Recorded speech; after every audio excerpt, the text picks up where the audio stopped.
جاء الحق وزهق الباطل ان الباطل كان زهوقا۔ قرآن مجید فرقان حمید کے اندر خالق کائنات نے ارشاد فرمایا کہ جب حق آیا، جاء الحق، حق آیا، وزهق الباطل، اور باطل مٹ گیا، ان الباطل کان زہوقا، اور باطل کو مٹنا ہی تھا۔ آج ایک کلپ میری نظروں سے گزرا، ایک نجدی ملا نے علماء ربانیین کے اوپر طنز کیا۔ مسلک اہل سنت و جماعت، وہ مسلک جس کی بنیاد قرآن و حدیث ہے، یہ وہ مسلک جو مسلک حضرت ابو بکر صدیق رضی اللہ تعالی عنہ کا مسلک، عمر فاروق، عثمان غنی، مولا علی مشکل کشا کا جو مسلک ہے، وہ مسلک جس کا پرچار میدان کربلا کے اندر سیدنا امام حسین رضی اللہ تعالی عنہ نے فرمایا۔ جب انہوں نے اپنا تعارف کروایا اپنے دوسرے خطبے کے اندر، وہاں پر جب آپ نے اپنا تعارف کرانا چاہا تو وہاں پر بھی آپ نے فرمایا تھا کہ پیارے کریم آقا علیہ الصلوۃ والسلام نے ارشاد فرمایا تھا قرۃ عین اہل السنہ، کہ میرے حسن و حسین اہل سنت و جماعت کی آنکھوں کی ٹھنڈک ہوں گے۔ آج نام نہاد نجدی یہ حضور علیہ الصلوۃ والسلام کا بے ادب ٹولہ علماء ربانیین کے اوپر طنز کر رہا ہے، مسلک اہل سنت و جماعت پر طنز کر رہا ہے، اور انہیں قبر پرست اور نہ جانے کیا کیا غلیظ باتیں اور شرک کے فتوے لگا رہا ہے۔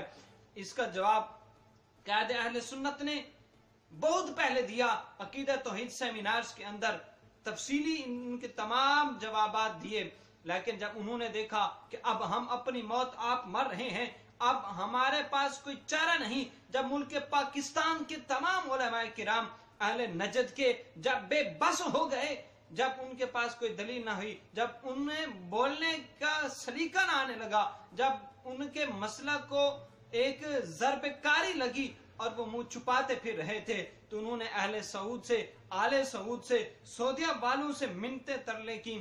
اب وہاں سے ایک نجدی، ایک غلیظ جس کا شکل دیکھ کے ہی ایسے معلوم ہوتا ہے جیسے لعنتوں کی ایک برسات ہوئی ہو اس کے چہرے پر، وہ بھونکتا ہے، کبھی امیر المجاہدین کے اوپر بکواس کرتا ہے، کبھی قائد اہل سنت پر، کبھی مسلک پر۔ میں اسے کہنا چاہتا ہوں، ارے تو کیا کس باغ کی مولی ہے؟ وہ حوالہ دینے لگا کہ جب ہم نے مزارات جنت البقیع میں مزارات کو گرایا تھا، اس وقت تمہارے لوگ آئے تھے، تمہارے مسلک کے لوگ آئے تھے، انہوں نے مناظرہ کیا، وہ مناظرہ ہار گئے۔ میں کہتا ہوں وہ کیسے مناظرہ ہار سکتے ہیں؟ تم لوگ ہو اتنے بدبخت کہ تم دلیل کو مانتے نہیں ہو۔ تمہارے لیے تو قرآن و حدیث جب آتے ہو تو قرآن و حدیث کو بھی ماننے سے انکار کر دیتے ہو، اور اس کی اپنی طرف سے تعویلیں اور پتہ نہیں کیا کچھ کرنے لگ جاتے ہو۔ اور میں صرف ایک حوالہ قبرہ امیر المجاہدین دامت برکاتہم العالیہ اور قائد اہل سنت ڈاکٹر محمد اشرف آصف جلالی کا ادنا سا خادم ہونے کی حیثیت سے، اے توصیف الرحمان نجدی، تجھے للکار رہا ہوں۔ تیری حیثیت ہی کیا ہے؟ تیری اوقات ہی کیا ہے؟ تیری کیا کہتے ہیں، کیا پھدی کا شوربہ، تو ہے کیا چیز؟ تو پہلے قبلہ امیر المجاہدین اور قائد اہل سنت کے شاگردوں سے تو بات کر، تو تیری اتنی اوقات نہیں کہ تو ان کے شاگردوں سے بات کر سکے۔ تو قبلہ امیر المجاہدین کی بات کرتا ہے، تو قائد اہل سنت کی بات کرتا ہے۔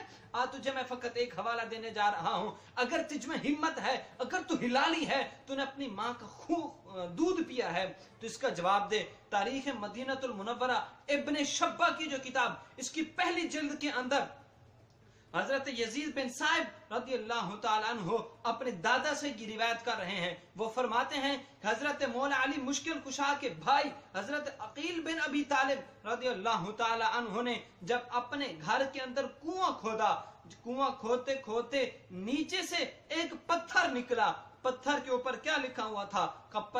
پتھر کے اوپر لکھا ہوا تھا قبر ام حبیبہ، یعنی حضور علیہ الصلوۃ والسلام کی زوجہ محترمہ حضرت ام حبیبہ رضی اللہ تعالی عنہ کی قبر مبارک کا پتھر وہاں سے نکلا۔ اس کے بعد انہوں نے کیا کیا؟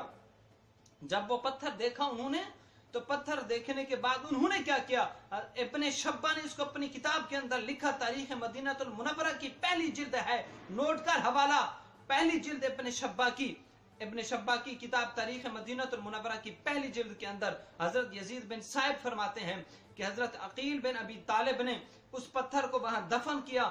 دفن کرنے کے بعد کیا کیا؟ فرماتے ہیں وَبَنَا عَلَيْهِ بَيْتًا، اس کے اوپر کمرہ بنایا، گھر بنایا. یہ صحابی رسول کا فعل ہے، صحابی کا فعل، صحابی کا فعل ہے یہ. تو سن، اس کے بعد وہ کیا کیا؟ کمرہ بنا دیا. حضرت یزید بن صاحب رضی اللہ تعالیٰ عنہ فرماتے ہیں میں نے خود جا کے، کہتے ہیں میں نے خود جا کے اس قبر کی، حضرت ام حبیبہ رضی اللہ تعالیٰ عنہ کی قبر کی زیارت کی ہے اور کمرہ بنا ہوا دیکھا ہے. تو کس بات کی مولی ہے؟ تو میرا اسلاف کی بات کرتا ہے. ارے اسلاف تو بہت بڑے تھے. ارے تیرے یہ نجدی، تیرے یہ آل سعود کے ٹاؤٹ اور یزید کے پیروکار اور انگریز کے یہ تلوے چاٹنے والے، انگریز کی یہ پیداوار، پہلے امیر المجاہدین اور قائد اہل سنت کے ان ادنا سے غلاموں کی تو مقابلہ کرو. تجھ میں ہمت ہے، اگر ہلالی ہے تو اس حدیث مبارکہ کا